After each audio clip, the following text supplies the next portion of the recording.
Hello and welcome back to the SPSF Applegate Spur. This is part 3 of our operating sessions series. And so if you followed the first video and the second video, you'll know that I'm basically videoing a full op session, but splitting it up into digestible segments that are both easier for me to upload to YouTube and also hopefully easier for y'all at home to watch, so I don't give you something that's an hour and a half long or whatever. So like I mentioned in the first video, op sessions usually take about 2 hours or a little more on the Applegate Spur. Since I'm doing it, might be a little more efficient, so it'll probably be somewhere a little north of an hour. So, which is kind of fun because it gives you, I like the size of a layout because if I wanted to spend some time running trains, it's just, something I can do by myself for, 30 to 60 minutes, depending on how many customers I want to switch. And then if you remember from yesterday's video, we basically got to this part of Applegate, and so we have 3 customers left to switch. So we've got the Sosumi Suma warehouse down there, which takes a variety of box cars, or I should say, you basically are standard 50 or 60 foot box cars with a variety of goods inside. And then we've got these 2 industries down here at the end, which are Payless Lumber in front of us, and the ready-mix concrete in the back. And so ready-mix concrete receives covered hoppers with cement, and then it also ships out some finished product in the form of concrete products, which is what that Gollandel is doing there. And then obviously the lumber yard gets both center beam flat cars and box cars of lumber. And I want to point out that this is the end of the spur, and so that the track in the center there is basically the end of the line. And this used to be, the Applegate Spur used to be a Rock Island main line that went west from the fictional town of Maple, which is in southeast Nebraska, and it went west to Beatrice, Nebraska, which is a real town. And the SPSF has a connection to this spur, and because basically the Santa Fe built a spur up to Maple, which is much like Superior, Nebraska. And so since this spur connected to the Santa Fe, when the Rock Island went bankrupt for the last time, this Santa Fe decided to buy it in the early 80s, and then it's now part of the SPSF network. So just a little bit of background there. I didn't mention that in the first couple videos, so for anyone just joining us, this is the history of the Applegate Spur. Okay, so let's get to work. As we mentioned, or we're talking about the other day, this is our manifest that we're working through. And so what I want to do next is switch the Sosumi Suma warehouse. And so we're going to pull this empty reefer, which is sitting way in the back. How convenient. And then we have to place this cryogenic reefer, which is telling us there's vegetables in there. So we better get it to them before they start rotting. And so we're going to do that next, and then we'll switch the locomotive onto the other side of the train, and then finish these other 2 customers. So I'm guessing in this video we're probably just going to have enough time to switch Sosumi Suma. So that will be our plan.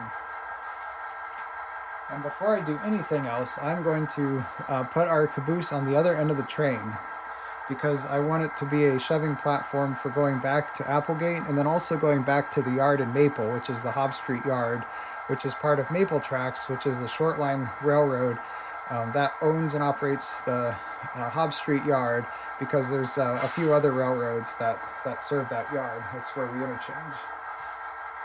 Hobb Street Yard, by the way, is off layout, but basically this is the approach to Hobb Street Yard is at the other end of the layout. Let's see.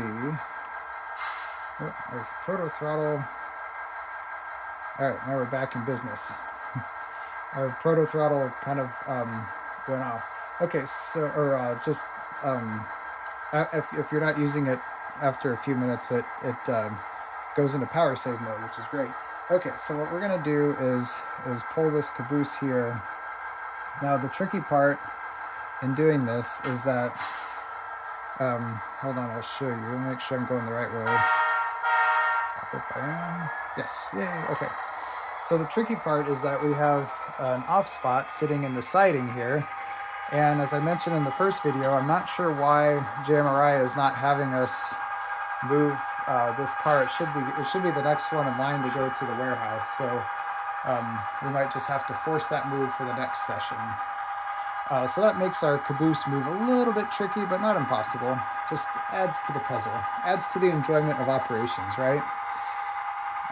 So okay, I'll just be quiet here for a little bit while we do our operations.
All right, a couple things I'll mention here as we're waiting for the crossing to clear.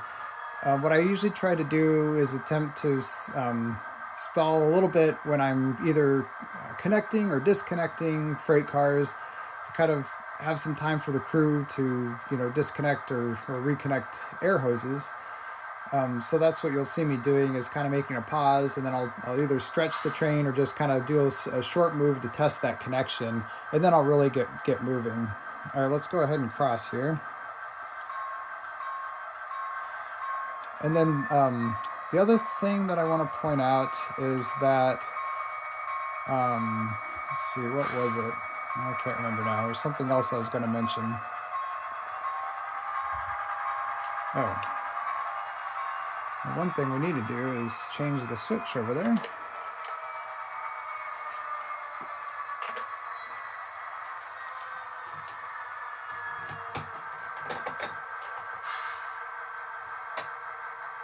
As I mentioned before, it's a little trickier when you're both the conductor and the engineer. Okay. Oh, that's the other thing I was going to mention, is that it is full daylight now. And we started the op session, it was kind of early in the morning, and now we're in full daylight mode. So I kind of progressed to that in the last video without mentioning it, but just wanted to point that out.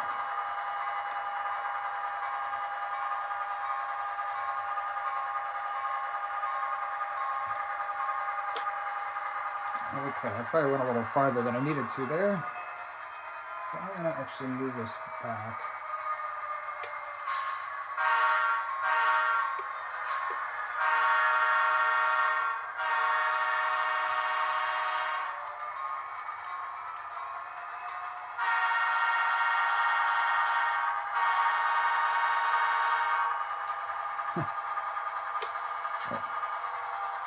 Okay, I went a little farther the other way. I wasn't paying attention. I lost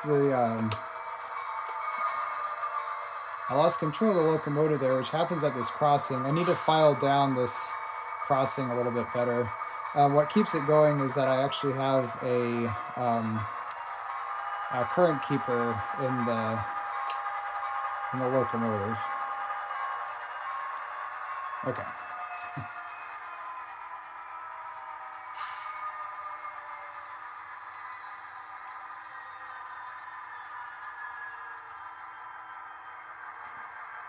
but the locomotive works well enough, so I just haven't gotten to it yet.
Alright, we're going to give it a little bit of time to clear the crossing.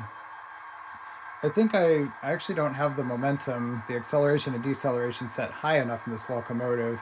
I wish it had a little bit more so I could use the brake. So that's one thing that I've noticed doing this myself. So it's something I might mess around with in the future.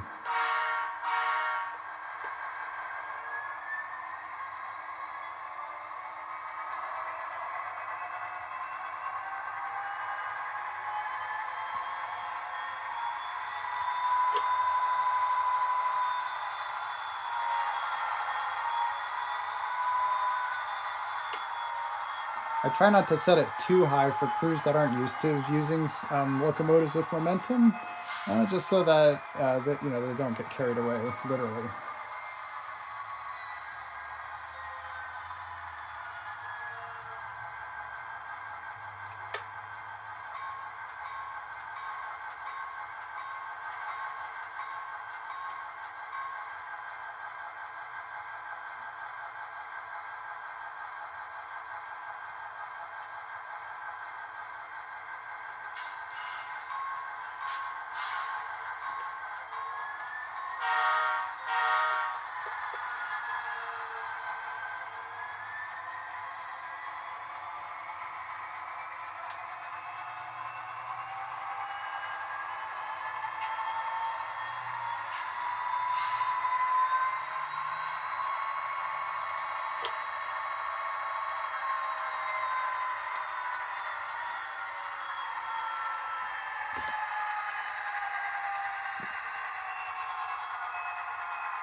Ooh, a little carried away there.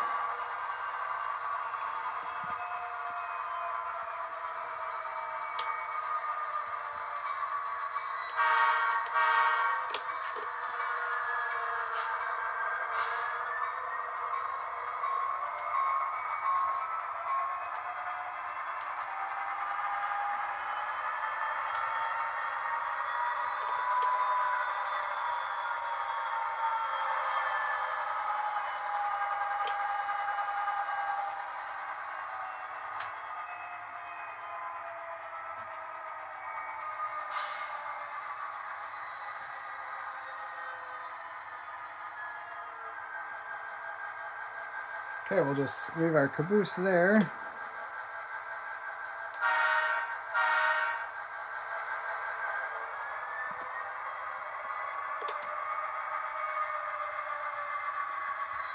Now we can start switching this customer.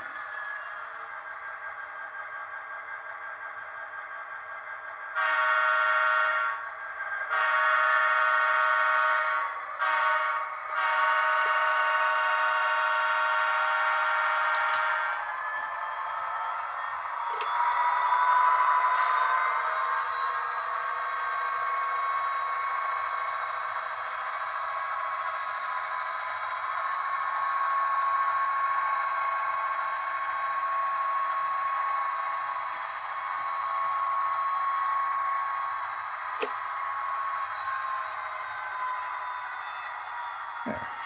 Let's use the brake a little bit there, but not as much as I'd like.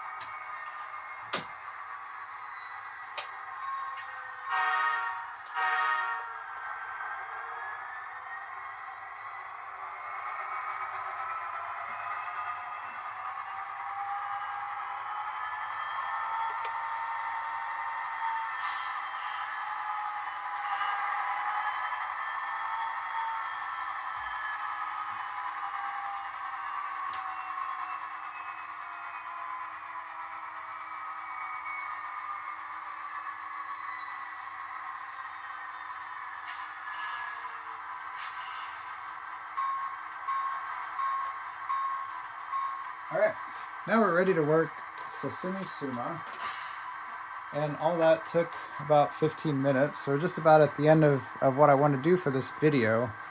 But I think what we'll go ahead and do is, before I wrap this up for this time, I'll show you how it works to switch Sosumi Suma. And actually what we're going to do is pull this train a little bit forward, as we're just past where we need to be for that turnout, as you can see there, to get into the warehouse. Okay, so let's go ahead and pull it forward.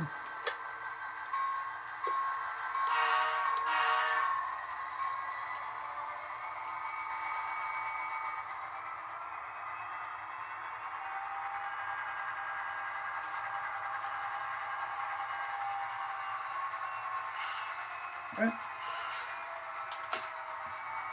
Okay, so one of the things that I do for major industries that have kind of complex car spots is I kind of have a two-tier system here. So first of all, there's instructions of where to spot cars, and this one has labeled doors A, B, and C that correspond with the doors there, A, B, and C. Okay, so what does that mean? Well, let's open up this box here that controls the switch to the customer.